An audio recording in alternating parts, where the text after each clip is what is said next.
ಗುರುವಾರ ಭಾರತ ಮತ್ತು ಇಂಗ್ಲೆಂಡ್ ತಂಡಗಳ ನಡುವೆ ಮುಂಬೈನಲ್ಲಿ ಟಿ20 ವರ್ಲ್ಡ್ ಕಪ್ನ ಎರಡನೇ ಸೆಮಿಫೈನಲ್ ಪಂದ್ಯ ನಡೆದಿದೆ. ಇನ್ನು ಇಂಗ್ಲೆಂಡ್ ಎದುರು ನಡೆದಿರುವ ಈ ಮಹತ್ವವಾದಂತಹ ಸೆಮಿಫೈನಲ್ ಪಂದ್ಯಕ್ಕಿಂತ ಮುಂಚೆ ಟೀಮ್ ಇಂಡಿಯಾಕ್ಕೆ ಸಿಕ್ಕಿರುವಂತಹ ಗುಡ್ ನ್ಯೂಸ್ಗಳೇನು ಎಂಬುದರ ಕಂಪ್ಲೀಟ್ ಡೀಟೇಲ್ಸ್ ಅನ್ನ ಈ ವಿಡಿಯೋದಲ್ಲಿ ನಾವು ನಿಮ್ಮ ಜೊತೆ ಶೇರ್ ಮಾಡಲಿದ್ದೇವೆ. ಈ ಸುದ್ದಿಯ ಡೀಟೇಲ್ಸ್ ಅನ್ನ ಕೊಡುವುದಕ್ಕಿಂತ ಮುಂಚೆ ನೀವು ಟೀಮ್ ಇಂಡಿಯಾದ ಅಭಿಮಾನಿಗಳಾಗಿದ್ದಲ್ಲಿ ವಿಡಿಯೋಕ್ಕೊಂದು ಲೈಕ್ ಮಾಡಿ. ಹಾಗೆಯೇ ಇಂಗ್ಲೆಂಡ್ ಎದುರು ನಡೆದಿರುವ ಸೆಮಿಫೈನಲ್ ಪಂದ್ಯದಲ್ಲಿ ಟೀಮ್ ಇಂಡಿಯಾ ಗೆಲುವನ್ನು ಕಾಣುತ್ತದೆ ಅಂತ ನಿಮಗೆ ಅನಿಸುತ್ತದೆಯೋ ಅಥವಾ ಇಲ್ಲವೋ ಎಂಬ ನಿಮ್ಮ ಅನಿಸಿಕೆಯನ್ನ ತಪ್ಪದೇ ಕಮೆಂಟ್ ಬಾಕ್ಸ್ ಅಲ್ಲಿ ತಿಳಿಸಿ ಕೂಡ.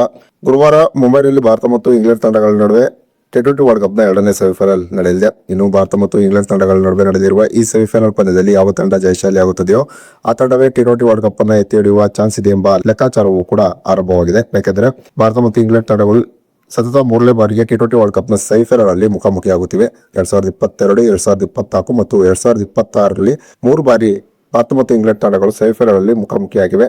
2022ರಲ್ಲಿ ಇಂಗ್ಲೆಂಡ್ ತಂಡ ಭಾರತ ಎದುರು ಸೆಮಿಫೈನಲ್ ಅಲ್ಲಿ ಗೆಲುವನ್ನು ಕಾಣುವುದರ ಮೂಲಕ ಫೈನಲ್ಗೆ ಎಂಟ್ರಿ ಕೊಟ್ಟಿತ್ತು. ಇನ್ನು ಫೈನಲ್ ಅಲ್ಲಿ ಪಾಕಿಸ್ತಾನ ತಂಡವನ್ನು ಸೋಲಿಸುವುದರ ಮೂಲಕ ಇಂಗ್ಲೆಂಡ್ ತಂಡ ಟಿ20 ವರ್ಲ್ಡ್ ಕಪ್ ನಲ್ಲಿ ಚಾಂಪಿಯನ್ ಆಗಿ ಹೊರಹೊಮ್ಮಿತ್ತು. ಇನ್ನು 2024ರಲ್ಲಿ ಭಾರತ ಇಂಗ್ಲೆಂಡ್ ತಂಡವನ್ನು ಸೆಮಿಫೈನಲ್ ಅಲ್ಲಿ ಸೋಲಿಸಿತ್ತು. ಇನ್ನು ಫೈನಲ್ ಅಲ್ಲಿ ಸೌತ್ ಆಫ್ರಿಕಾ ತಂಡವನ್ನು ಸೋಲಿಸುವುದರ ಮೂಲಕ ಟಿ20 ವರ್ಲ್ಡ್ ಕಪ್ ನಲ್ಲಿ ಟೀಮ್ ಇಂಡಿಯಾ ಚಾಂಪಿಯನ್ ಆಗಿ ಹೊರಹೊಮ್ಮಿತ್ತು. ಈ ಕಾರಣದಿಂದಾಗಿ ಮುಂಬೈನಲ್ಲಿ ಗುರುವಾರದಿಂದ ನಡೆದಿರುವ ಸೆಮಿಫೈನಲ್ ಪಂದ್ಯದಲ್ಲಿ ಯಾವ ತಂಡ ಜಯಶಾಲಿ ಆಗುತ್ತದೆಯೋ ಆ ತಂಡವೇ ಮತ್ತೆ ಟಿ20 ವರ್ಲ್ಡ್ ಕಪ್ ಅನ್ನ ಗೆಲ್ಲುವ ಎಲ್ಲಾ ಚಾನ್ಸ್ ಇದೆ ಎಂಬ ಲೆಕ್ಕಾಚಾರಗಳು ಇದೀಗ ಆರಂಭವಾಗಿವೆ.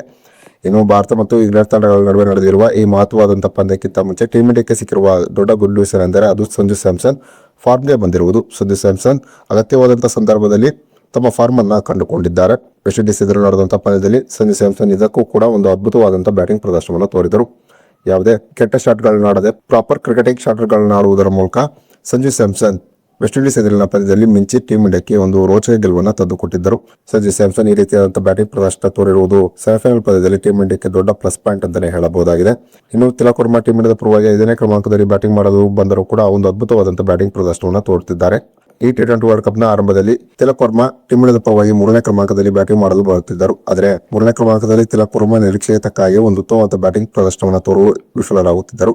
ಜೊತೆಗೆ ತಿಲಕ್ ವರ್ಮರ ಸ್ಟ್ರೈಕ್ ರೇಟ್ ಕೂಡ ತುಂಬಾನೇ ಕಡಿಮೆ ಇತ್ತು. ಈ ಕಾರಣದಿಂದಾಗಿ ತಿಲಕ್ ವರ್ಮಾ ಮೇಲೆ ಸಾಕಷ್ಟು ಟೀಕೆಗಳು ಬಂದಿದ್ದವು. ಆದರೆ ಜಿಂಬಾಬ್ವೆ ಎದುರಿನ ಪಂದ್ಯದಲ್ಲಿ ಟೀಮ್ ಇಂಡಿಯಾದ ಪರವಾಗಿ 6ನೇ ಕ್ರಮಾಂಕದಲ್ಲಿ ಬ್ಯಾಟಿಂಗ್ ಮಾಡಲು ಬಂದು ತಿಲಕ್ ವರ್ಮಾ ಒಂದು ಭರ್ಜರಿ ಆದಂತಹ ಬ್ಯಾಟಿಂಗ್ ಪ್ರದರ್ಶನವನ್ನು ತೋರಿದ್ದರು. ಇನ್ನು ವೆಸ್ಟ್ ಇಂಡೀಸ್ ಎದುರು ನಡೆದಂತಹ ಪಂದ್ಯದಲ್ಲೂ ಕೂಡ 5ನೇ ಕ್ರಮಾಂಕದಲ್ಲಿ ಬ್ಯಾಟಿಂಗ್ ಮಾಡಲು ಬಂದಂತಹ ತಿಲಕ್ ವರ್ಮಾ ಒಂದು ಭರ್ಜರಿ ಸ್ಟ್ರೈಕ್ ರೇಟ್ ನಲ್ಲಿ ಬ್ಯಾಟಿಂಗ್ ಅನ್ನ ಮಾಡಿ ಟೀಮ್ ಇಂಡಿಯಾದ ಗೆಲುವಿನಲ್ಲಿ ಪ್ರಮುಖ ಪಾತ್ರವನ್ನು ವಹಿಸಿದ್ದರು.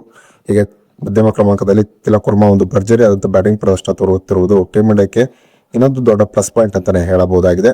ಇನ್ನು ಭಾರತ ಮತ್ತು ಇಂಗ್ಲೆಂಡ್ ತಂಡಗಳ ನಡುವಿನ ಸೆಮಿಫೈನಲ್ ಪಂದ್ಯ ಮುಂಬೈನಲ್ಲಿ ನಡೆಯುತ್ತಿದೆ. ಇನ್ನು ಮುಂಬೈನಲ್ಲಿ ಇಂಗ್ಲೆಂಡ್ ಎದುರು ಭಾರತ ಉತ್ತಮವಾದಂತಹ ರೆಕಾರ್ಡ್ ಅನ್ನು ಹೊಂದಿದೆ. ಈ ಕಾರಣದಿಂದಾಗಿ ಸೆಮಿಫೈನಲ್ ಪಂದ್ಯದಲ್ಲಿ ಇಂಗ್ಲೆಂಡ್ ತಂಡವನ್ನು ಸೋಲಿಸಬಹುದೆಂಬ ನಿರೀಕ್ಷೆಯಲ್ಲಿ ಟೀಮ್ ಇಂಡಿಯಾದ ಅಭಿಮಾನಿಗಳಿದ್ದಾರೆ. ಇನ್ನು ಭಾರತ ಮತ್ತು ಇಂಗ್ಲೆಂಡ್ ತಂಡಗಳ ನಡುವೆ ನಡೆದಿರುವ ಸೆಮಿಫೈನಲ್ ಪಂದ್ಯಕ್ಕೆ ಮಳೆ ಅಡಚಣೆವಿಲ್ಲ. ಒಂದು ವೇಳೆ ಮಳೆ ಬಂದರೂ ಕೂಡ ಟೀಮ್ ಇಂಡಿಯಾ ಹೆದರುವ ಅಗತ್ಯವಿಲ್ಲ. ಯಾಕಂದ್ರೆ ರಿಸರ್ವ್ ಡೇ ಇದೆ. ಒಂದು ವೇಳೆ ರಿಸರ್ವ್ ಡೇ ಇಲ್ಲದೆ ಹೋಗಿದ್ದರೆ ಆಗ ನೆಟ್ ರನ್ ರೇಟ್ ಆಧಾರದ ಮೇಲೆ ಇಂಗ್ಲೆಂಡ್ ತಂಡ ಫೈನಲ್ಗೆ ಎಂಟ್ರಿ ಕೊಡುವುದಿತ್ತು. ಆದರೆ ಒಂದು ವೇಳೆ ಮಳೆ ಬಂದು ಪಂದ್ಯ ಗುರುವಾರದಂದು ಸ್ಥಗಿತಗೊಂಡರೂ ಕೂಡ ಶುಕ್ರವಾರದಂದು ರಿಸರ್ವ್ ಡೇ ಇದ್ದು ರಿಸರ್ವ್ ಡೇ ನಲ್ಲಿ ಭಾರತ ಮತ್ತು ಇಂಗ್ಲೆಂಡ್ ತಂಡಗಳ ನಡುವಿನ ಪಂದ್ಯ ನಡೆದಿದೆ. ಹೀಗೆ ಇಂಗ್ಲೆಂಡ್ ಎದುರಿನ ಪಂದ್ಯಕ್ಕಿಂತ ಮುಂಚೆ ಟೀಮ್ ಇಂಡಿಯಾಕ್ಕೆ ಸಾಕಷ್ಟು ಸಿಹಿ ಸುದ್ದಿಗಳು ಸಿಕ್ಕಿವೆ. ಖಂಡಿತವಾಗಿಯೂ ಗುರುವಾರದಂದು ನಡೆದಿರುವ ಪಂದ್ಯದಲ್ಲಿ ಇಂಗ್ಲೆಂಡ್ ತಂಡವನ್ನು ಸೋಲಿಸುವುದರ ಮೂಲಕ team India T20 world cup ನ ಫೈನಲ್ಗೆ ಎಂಟ್ರಿ ಕೊಡುತ್ತದೆ ಎಂಬ ದೊಡ್ಡ ನಿರೀಕ್ಷೆಯಲ್ಲಿ ಈಗ ಟೀಮ್ ಇಂಡಿಯಾದ ಅಭಿಮಾನಿಗಳಿದ್ದಾರೆ.